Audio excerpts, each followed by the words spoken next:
Hello there, everyone. Before we get into the amazing conversation we're about to have on Krypton to Alderaan, I wanted to take a minute to tell you about the Amidala Initiative, which is a fundraising campaign set up by a group of Star Wars content creators and fans to raise money for Equality Texas, money that will benefit trans youth and trans rights in the state of Texas. And there's nothing more fitting than naming this campaign effort after the great Padme Amidala.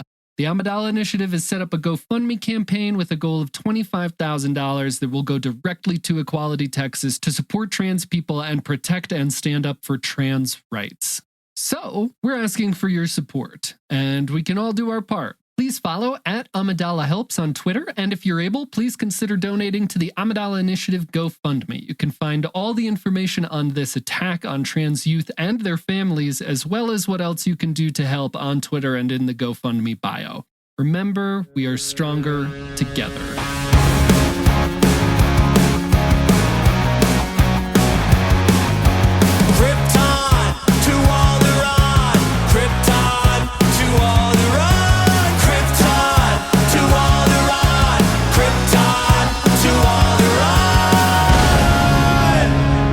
Everyone to Krypton to Alderaan, the podcast whose compassion will be its undoing. I'm Joey, your Star Wars lover, and with me is Royish Good Looks. Hello, podcast. I've got one this time. Robin Bag of Donuts. Hello. And Dr. Lorelei. Hello. And we're the podcast that talks all about Obi-Wan Kenobi, the end, full stop. So here we go. What's up, everybody? How's everyone doing? I am doing so sad since you left, Joey. Yeah, we had some fun times. We actually got to spend some time in person. Yeah, so for listeners that don't know, Joey spent a week with Robin and I, even though he was only supposed to be there for like a day or two, and it was the best week of the pandemic so far. Woo! I agree. Is that what you're into? No, I can be into something else. Hanging out a month ago? I've got a couple of curveballs I can throw. We don't have to stay on them too long. Robin and I are binging a new show, or not new, but we are binging a show, the hit ABC sitcom Home Economics with Topher Grace. That's Topher Grace, right? Everybody's favorite Venom. Yeah. Spider-Man's 3, Topher Grace. Yeah. I'm enjoying it. It's a little too close to home, I feel like. That's the point of our lives that we're in, is you watch a sitcom and you're like, well, we are these people. Oh, no. Yeah, the Topher Grace character is a writer, and it's like 95% Royce, so he spends a lot of time just hysterically laughing at his TV persona. Yeah, but between Home Economics and Dave, those are two, you could put me as the main character of either of those series, I feel like. Yeah. Struggling creative people whose families don't understand them. What is Home Economics about? It's 3 siblings, 2 brothers and a sister, and all are struggling with money and personal relationships and jobs. I think they're all supposed to be in their 30s-ish, and they all have families, but the sister is married to a woman, and they have 2 kids, so they have a diverse relationship. Mm-hmm. And then I think it's the youngest brother, the bro-y brother, is recently divorced, and he has a kid, and then the Topher Grace character is, I think, supposed to be the oldest sibling, and then he just has a typical wife, 2 kids, but technically does not have a job. Lots of diversity, Yeah. Lots of woke culture, and if you're a human being, you're absolutely going to relate to the show. More woke culture in sitcoms. That's what I said. That's what I said, and that's what I say. Yeah, it's good. I said it. So we've been binging that, and I also recently watched The Hunt for Red October. I've never seen it before, Nice. and Robin was out of the house for all of Sunday, and I had hours. time to watch a 3-hour film. It was great, because she would never watch it. You chose The Hunt for Red October instead of The Batman, as far as 3-hour-long films go. I've got a lot of movies in the queue, and I was in the mood for a submarine thriller. What a mood. It's a real vibe. Anyway, we don't have to talk about that. That's what I've been into. Robin, I know Sweet. You've got a good one that you're dying to bring up. Oh, yeah. So we finally watched the new Spider-Man. We saw that last night. Surprise. We already told Joey and Lorelai Yeah. for you listeners at home. But now all the memes make sense and all those spoilers I've seen on the internet.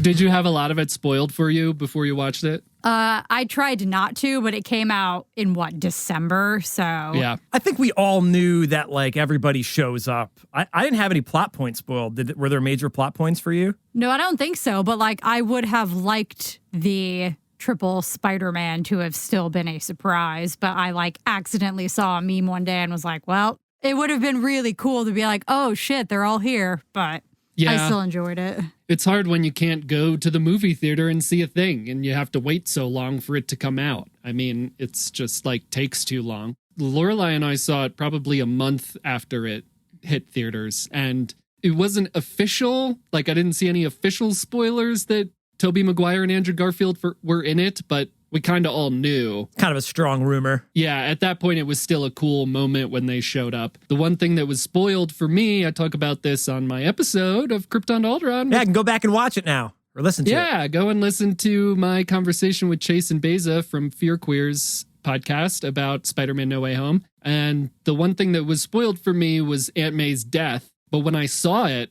on Twitter, wherever I saw it, I didn't think it was real. I thought it was someone being like, what if this had happened? So it didn't really impact that part of the movie for me when we saw it. I'm too sad to podcast now. We have to postpone. Royce was so sad. We should do an episode talking about No Way Home. I think there's a lot to go into, even though I've already done an episode about it. I love that movie so much. What would you two give it? Let's do how many tingles, how many Peter tingles out of 5 would you give it? Robin. 10.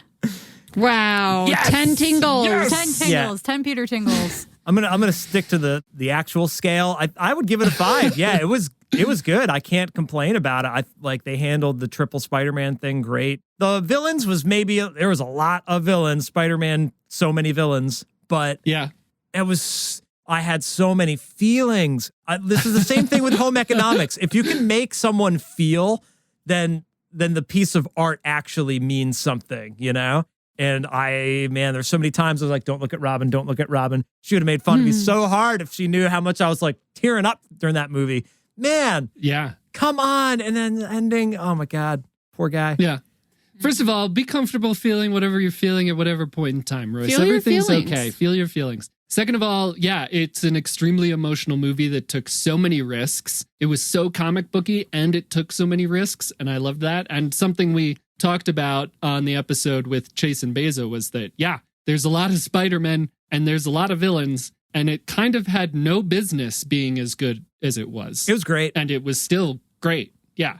We left the theater, and I think the first thing I said was that was the greatest comic book movie I've ever seen. Even, I think, objectively taking recency bias out of the equation, that is a perfect comic book movie from my eyes. How many Peter Tingles would you give it, Lorelai? 5 tingles. 5 Wow. Or tingles. 10, depending on which scale we're using. I mean, I'm with all the Robin. I'm going to tingles. give it 10 out of 5. Wow. Wow. We're a solid average of 7.5 out of 5. Very tingly movie. It made my heart tingle. It made my eyes tingle.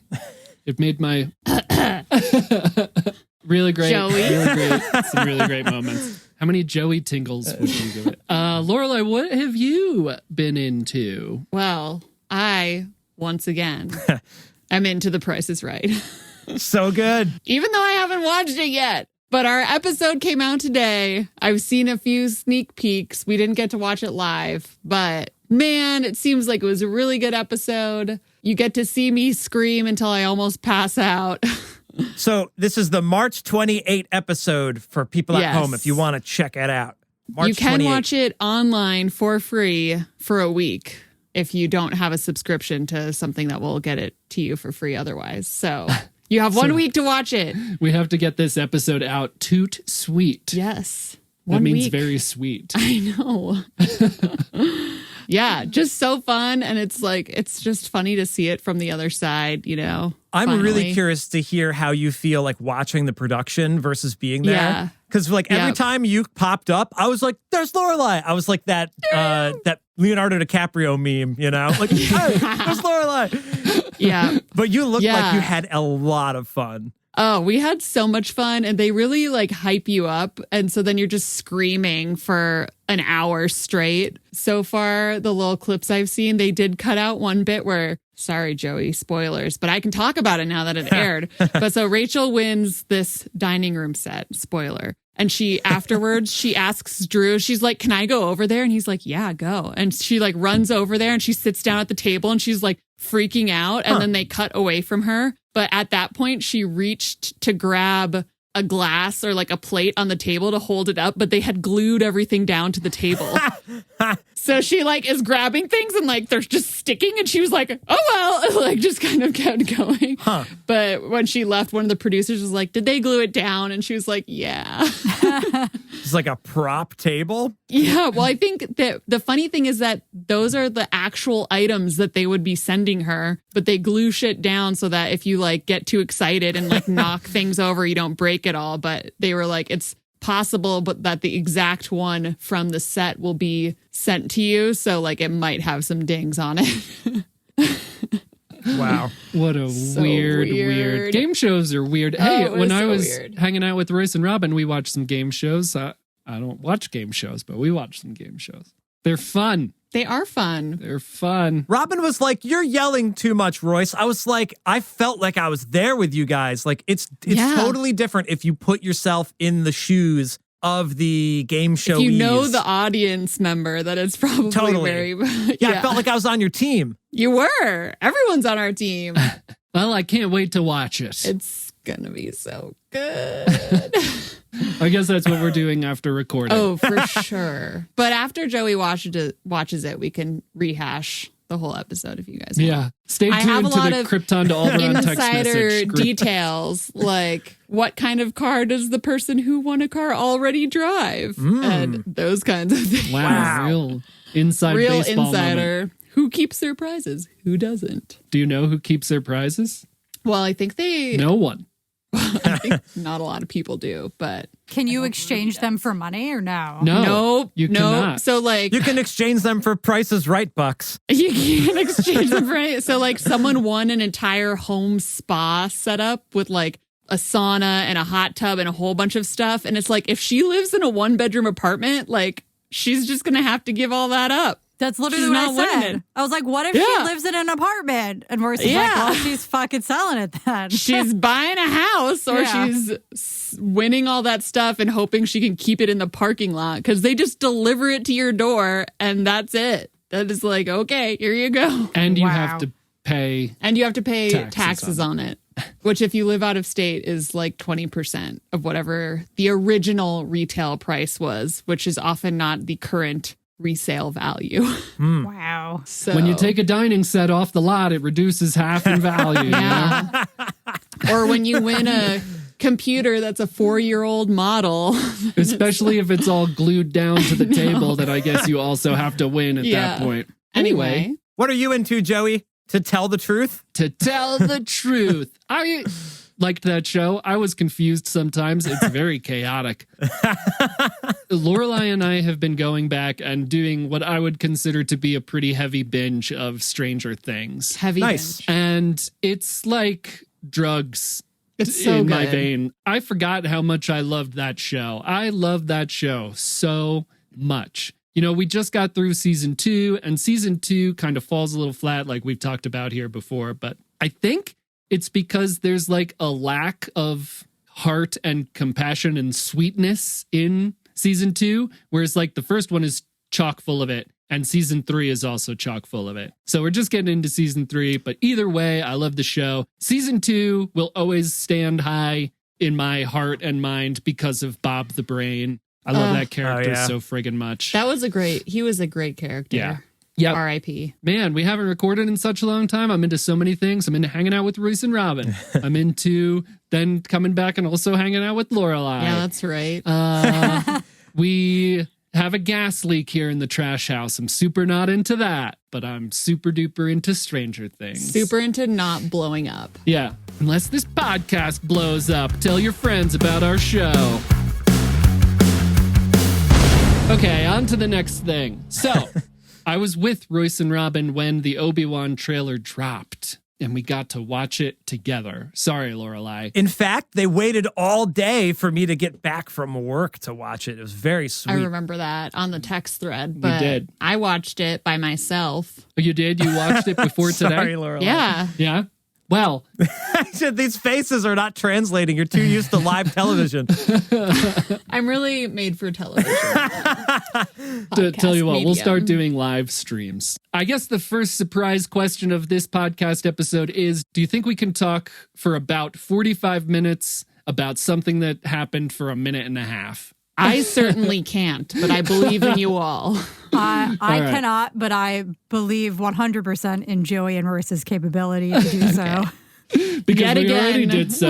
Yes. Robin and I are on the same page. All right, well, I guess Robin and Lorelai right off the bat, there's no Baby Yoda.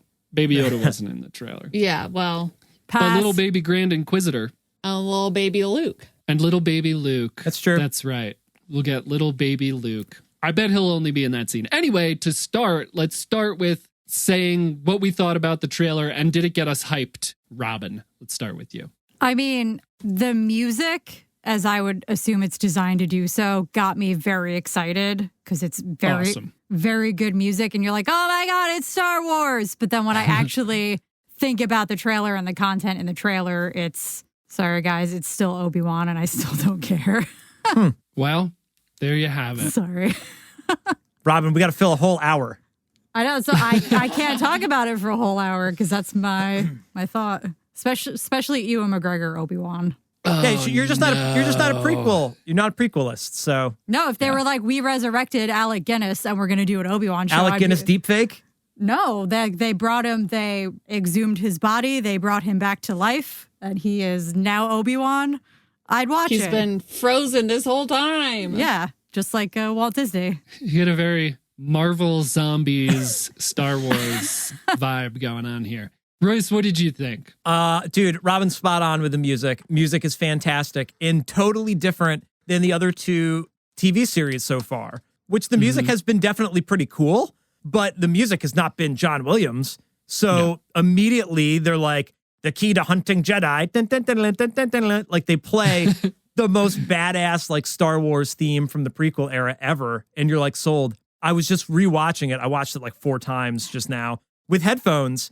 And the music is mixed like really, really loudly in the trailer. Obviously, there's not a ton of dialogue or whatever, but it hooks you in. That's a great cheat code. I love that. But dude, I'm excited. I'm totally in. I love Ewan McGregor. I love Ewan McGregor's portrayal of Obi-Wan. I think he does it justice to Alec Guinness. And I don't think that he would be involved if like he wasn't going to bring it and he didn't also respect the property and think that it was going to be a worthwhile thing. I don't think he's just showing up to like cash a paycheck, you know, even though I'm sure he's being handsomely compensated. For sure. I think it's going to be cool. And I think the Inquisitors are going to be like a new, like fringe fan favorite. People that don't know about them are going to be like, so cool. There's all other bad guys. Like there's going to be multiple bad guys. It's cool with lightsabers. That's a new thing. There's always been one guy with a lightsaber, maybe 2, but you never see like Darth Vader and Palpatine battling someone together, you know, or like Dooku and Palpatine. There's only ever been one bad guy per Star Wars. Well, in the Clone Wars, Maul and his brother I'm talking about Savage live do action. Fight. Why has he always got to shut my animated canonical knowledge down? Lorelai, how did you feel watching the trailer? Seems like they're in a desert. There's those camel things. You know how people What do did the I- 10 things you missed videos? Lorelai, we should do 10 things you definitely Blatantly saw. obvious. I also like don't really care, but as I've said before on this podcast, I care about you, Joey. So I'm going to watch it and it's going to be fun, I'm sure. Yeah, I agree. It is going to be fun, and it is going to be fun watching me watch it. Remember when Cad Bane came out of the desert and my couch reaction to that? Yeah. I have a feeling that this show is going to be a lot of that. Yeah. And I was like, I don't know what's going on, but Joey seems excited. That seems fun. I like moved to the outside of the couch. Anyway, very exciting. Yes, 100%. The music right off the bat, right? And then it transitions into Duel of the Fates. super great cheat code, like you said, Royce, just gets us amped up. And by us, I mean, I guess me and the voices in my head. I do like the music. Yeah, okay.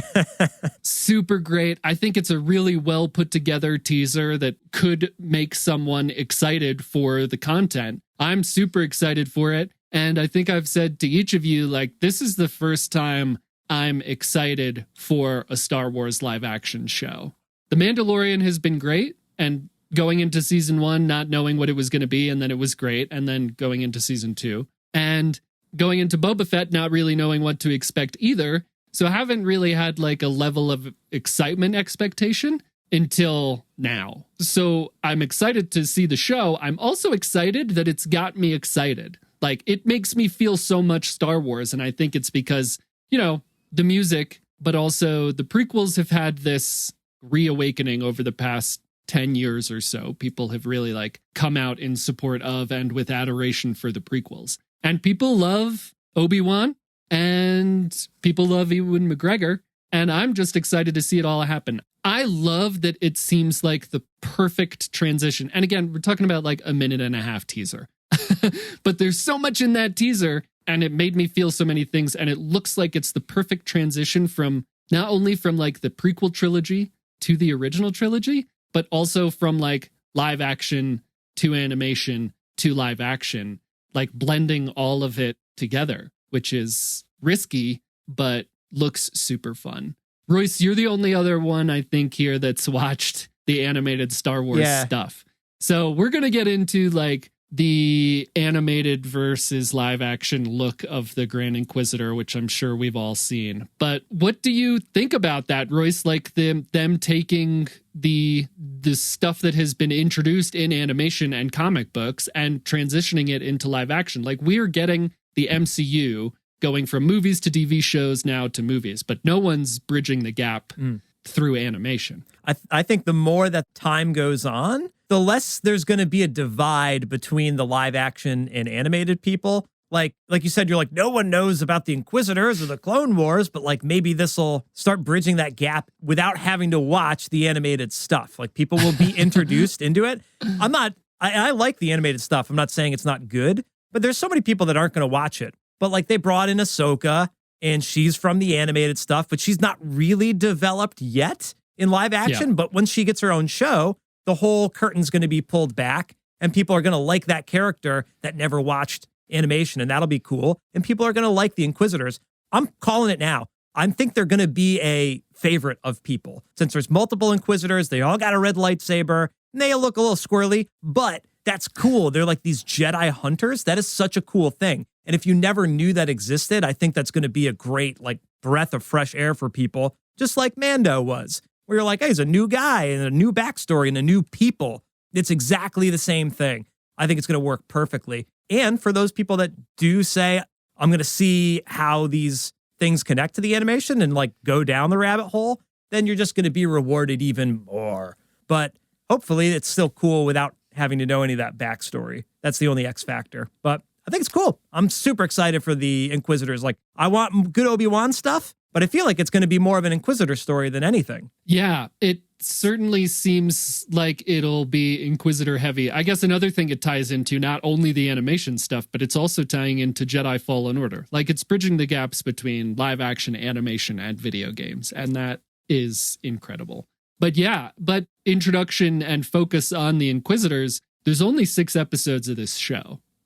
So long pause for dramatic effect. Like, how do you fit everything in? I'm excited for it, but I'm a little worried about that. Lorelai, I guess I only pointed out one Inquisitor in the trailer to you, and I'm sorry. But there's a bunch. Oh, I thought this was going to be a quiz, and you're going to be like, name other Inquisitors. Name all of the Inquisitors. And I was going to be like, oh, I don't know any. The 9th sister, the 5th brother. What? The Grand Inquisitor. That's what they're called. That's the dumbest thing I've ever heard.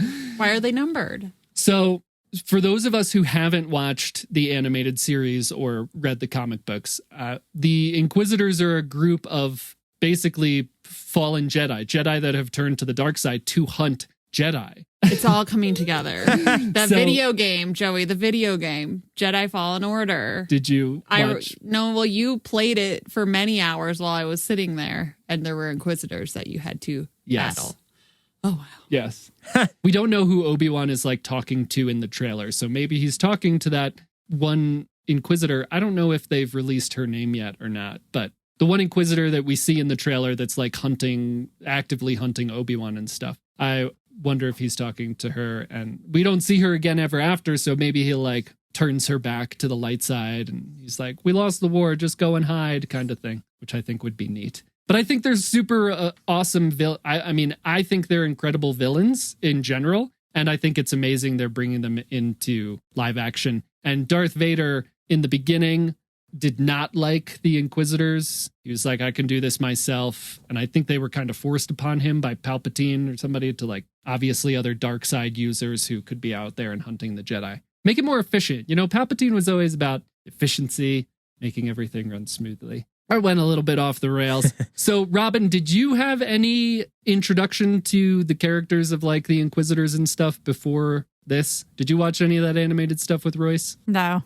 I had no idea. Robin has seen a couple episodes of Rebels on and off, but I don't think she's seen any Inquisitor episodes.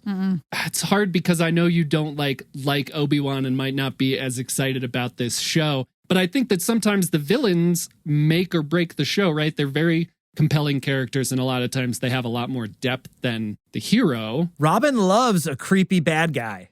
Yeah, so with all of that, is that something that could like intrigue you or get you excited about this show? Or maybe now that you know they're fallen Jedi kind of thing, hunting other Jedi? Don't Yeah. let Joey down. I mean, yeah, if it's executed well and they're good characters, I think it could be probably my favorite part of the show. So in the voiceover, it sounds like that guy, and he's like, the key to hunting Jedi is patience. And then he's like ready to like chop off some guy's head with his lightsaber, and he's all like, where is he? He's probably going to murder that guy. He doesn't really seem super patient to me if that's how you're approaching all of your subjects. But like you said, like you'll see how they actually execute it in the show.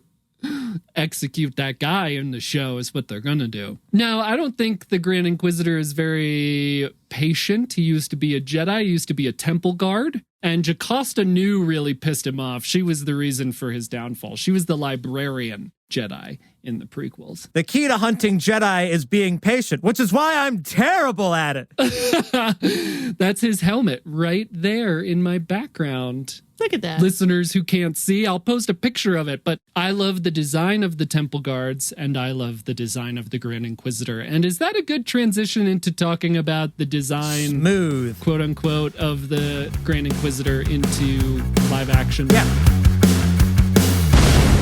We've all seen the pictures of what he's looked like in animation and what he's looked like in live action. And that was like the biggest thing that exploded on the internet after the trailer dropped. Like that was the thing people focused on.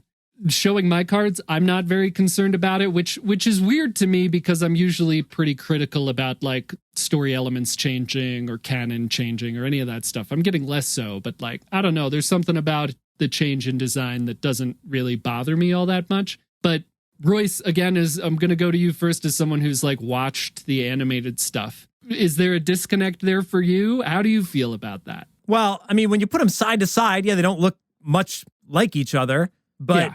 to Robin's point, like, just make it good. I don't care what he looks like. He could look like a normal human being. 100%. I love the voiceover dialogue. I'm making fun of this line, but I love that he's like, I'm going to hunt Jedi. Here's how you do it. And I'm going to teach other people how to do it, sort of thing. He sounds menacing, and I buy into that. And so if he can just sell it as an actor, like that's his job, the look should be cool. It would suck if it looked so bad that it distracted you. And we can all name points in movies where like CGI or something looked funny and it takes you out of the moment and you stop thinking about the actual story. But I think he's going to be menacing. Like he seems a little tormented and like maybe impatient and annoyed.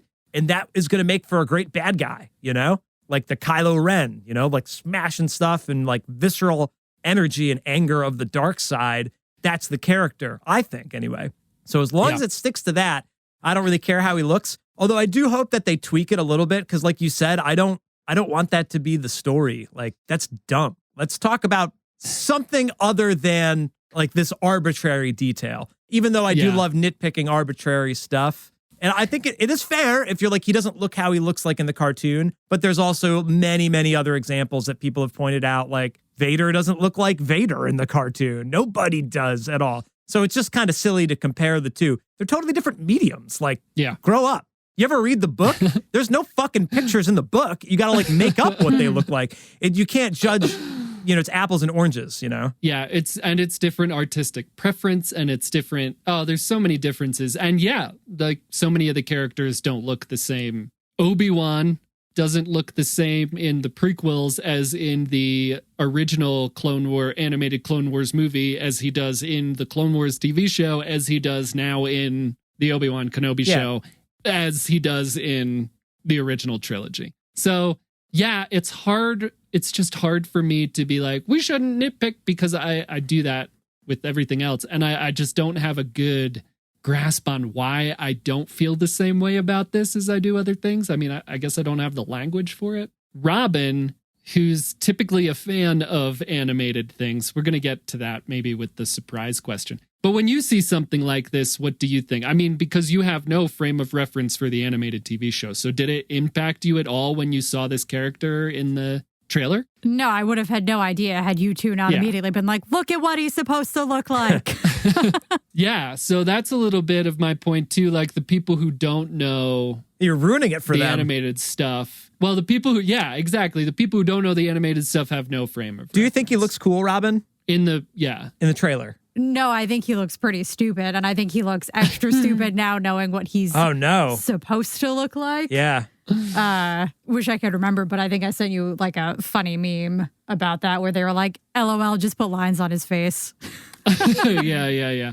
I saw that. Or maybe you sent it to the group. I might have. But Lorelai, like, again, you have no frame of reference, and I just showed you 5 minutes ago. So do you think he looks good or menacing or anything like that when you see it in the trailer? He looks a little Palpatine-y, like a little squished. A little squished. Whereas before, maybe it's just the comparison where he's like his face is very tall. Yeah. Incoming message from the big giant head. That's what I think about every time I see him. Third rock from the sun. Yeah, funny. I don't know. I'm sure, like, that's just one part of the character. If he'll be scary if they make him scary. Yeah, I think they'll give him the Sith glowing eyes in post. It's also the only still frame we have of him. So people are mad about one clip at like one random angle that's like the angle that you're not supposed to take your selfie at. Like, it's probably the most unflattering view in that particular moment. So right. Maybe he'll have a good theme song. Maybe his head gets squished. Maybe he got squished. Yeah, that's the origin story of the Inquisitor's long head. But the species was also like shown in Revenge of the Sith, and the guy's got a long head and the pointy teeth and everything.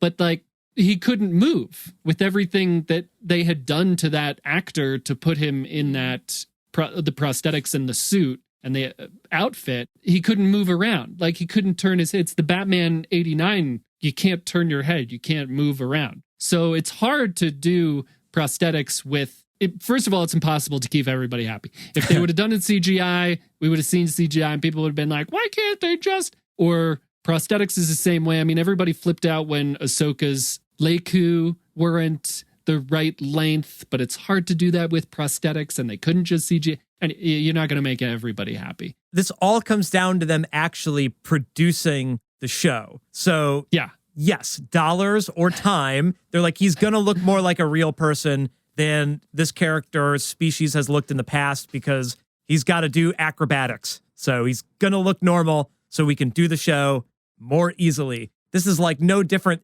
than any other medium. You always have to have like a give and a take to get the thing done, Yeah. It has nothing to do with us being like, that's not the way he looks. That's not the consideration at Lucasfilm producing the thing or Disney producing the thing. They just want to get it done on time and on budget. Yeah, I'm trying to think. I was trying to come up with examples of stuff that we might all have seen that like took a live action character and animated it, or vice versa. And I couldn't think of anything. except for that one Simpsons Treehouse of Horror episode where Homer goes into the real world when he steps through the wall in his house. But other than that, Grievous was in the Clone Wars. I can't pronounce that guy's name, but the original Clone Wars 2D cartoon. Yeah. That came out before Revenge of the Sith, I'm pretty sure. So if you watch that cartoon, you got like a backstory on what the Clone Wars was in between Attack of the Clones and Revenge of the Sith. And I remember going to see Revenge of the Sith with my oldest brother, Rob,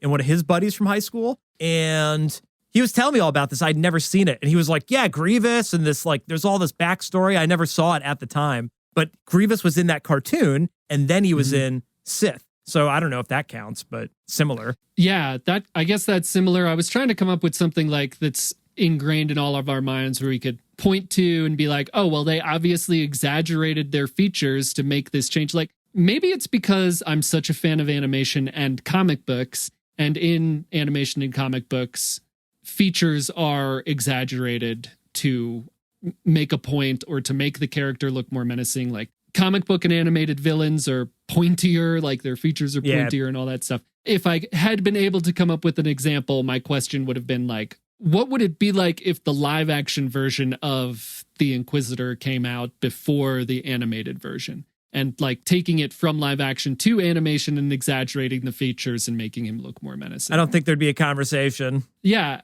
I agree with you, but I guess for a lot of people, that's exactly what it is. Like people like Lorelai or Robin, plenty of people out there who have never watched the animated stuff. This will be their introduction to these characters. So that's just what they'll look like. And you know what, everyone else, just let people enjoy it without, I guess, doing what I did and being like, look what they're supposed to look like.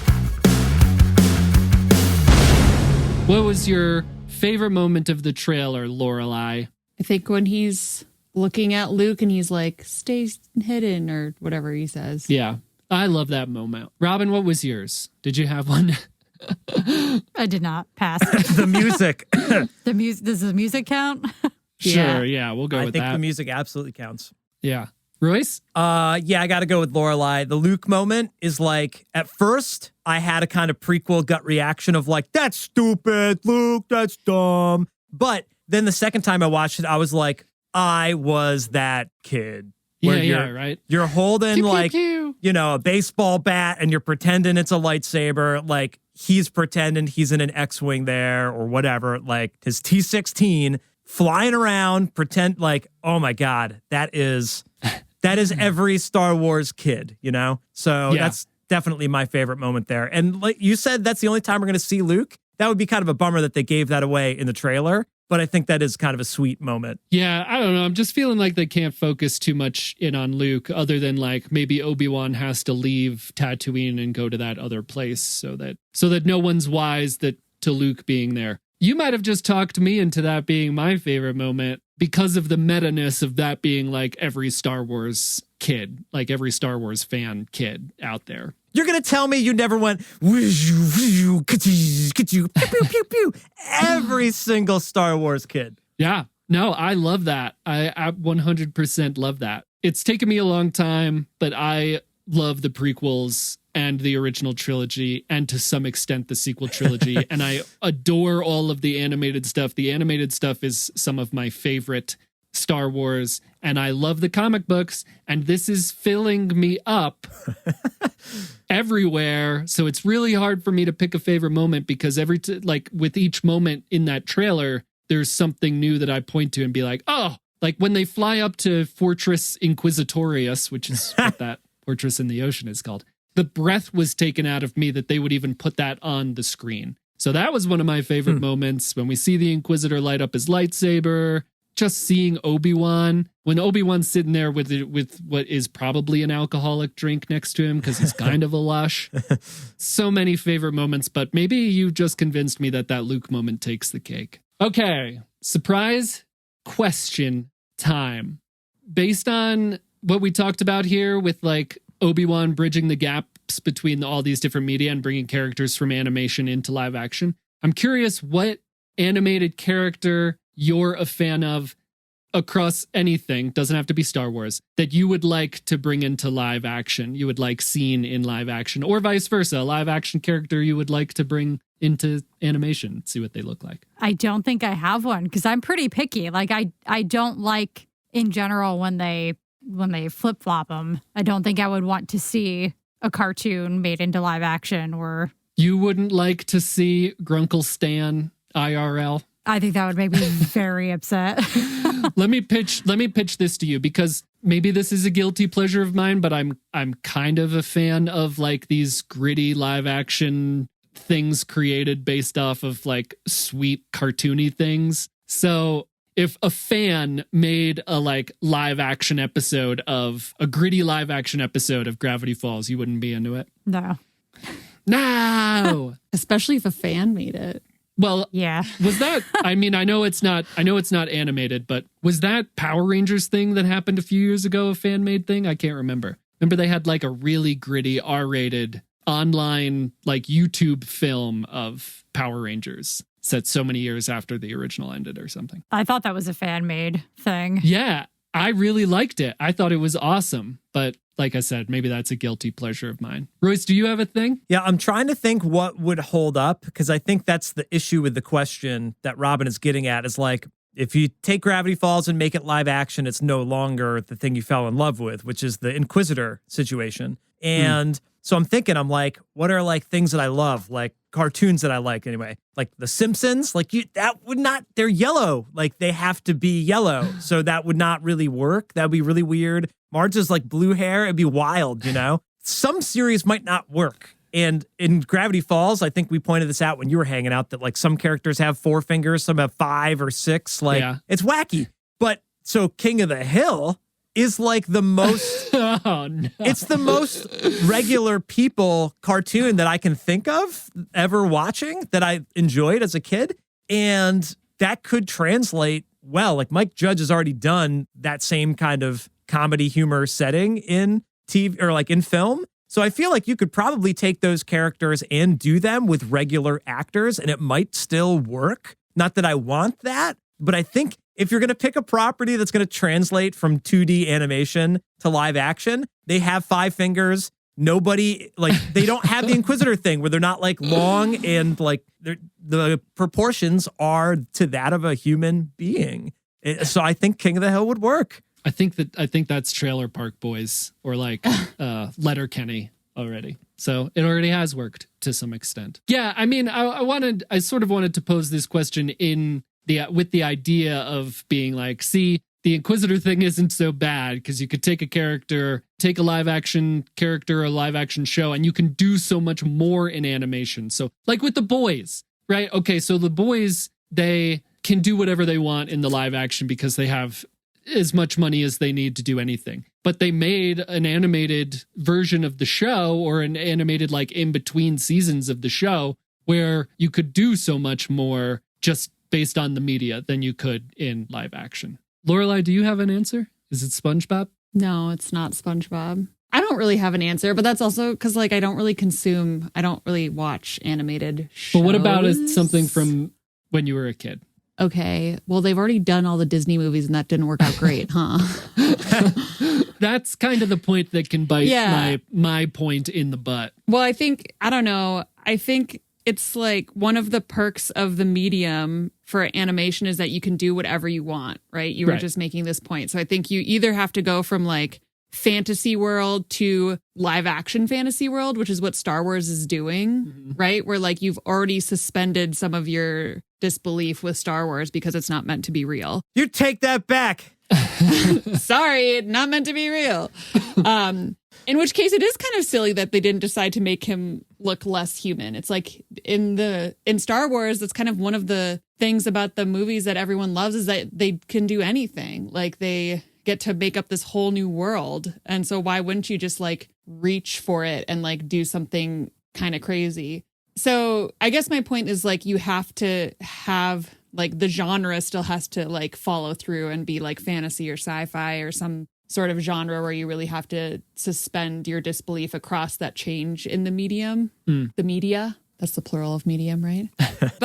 And like same goes for like King of the Hill is just like, it really is almost like they animated real life people, right? So it's like either you have to like stay in your, and The Simpsons is hard is because they look like fantasy characters, but they just do regular stuff. I don't think it translates very well, and it's not really meant to. Yeah. All that being said, I can't really think of anything from my childhood that I would want to see in live action. Let me pose it this way. What about current day live action television that you're watching translated into animation? Love Island. I was going to say, show. yeah, like a reality What show. about, like a reality show in cartoon form? Well, that just also doesn't work because the thing about reality shows is you have to believe that some of it is unscripted and animation is obviously very scripted. Maybe And, with like, the metaverse or something, they'll do this one day. You're like acting, they'll but have it's like 2D. Yeah, It's like AI. live. It's like direct live animation, like someone's wearing a suit and acting it out, but you just see the character moving around.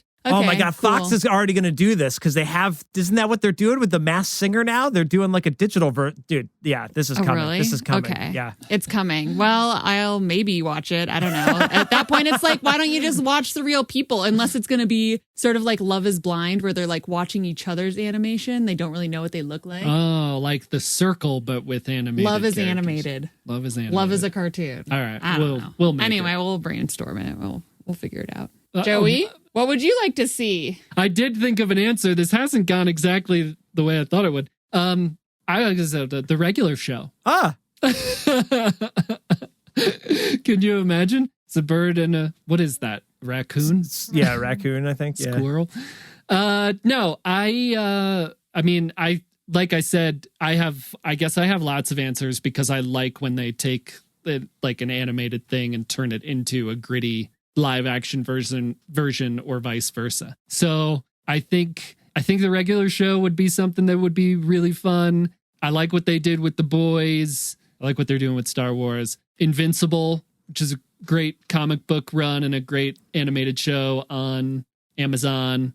Oh, well, no, that was my big one. My number one was Gravity Falls, just like one fan-made, gritty, dark, weird live action episode of Gravity Falls I would love to see.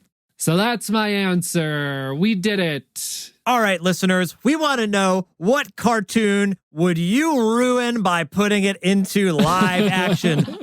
Or That's the way I should have worded the question. Or which cartoon would you push the boundaries of by bringing it into live action? And, like we talked about, suspending disbelief. We want to know what you would think would be an awesome cartoon to live action property. Let us know on Twitter, Instagram, Facebook, YouTube comments, reviews on iTunes. Find us, Krypton to Alderaan. We'd love to hear from you. Also, you could pew us an email at kryptontoalderaan@gmail.com. Thank you for listening to today's episode. We can't wait until you tune in again. I've been Royce. I've been Robin. I've been Lorelai. And I've been the fifth brother. And we've been Krypton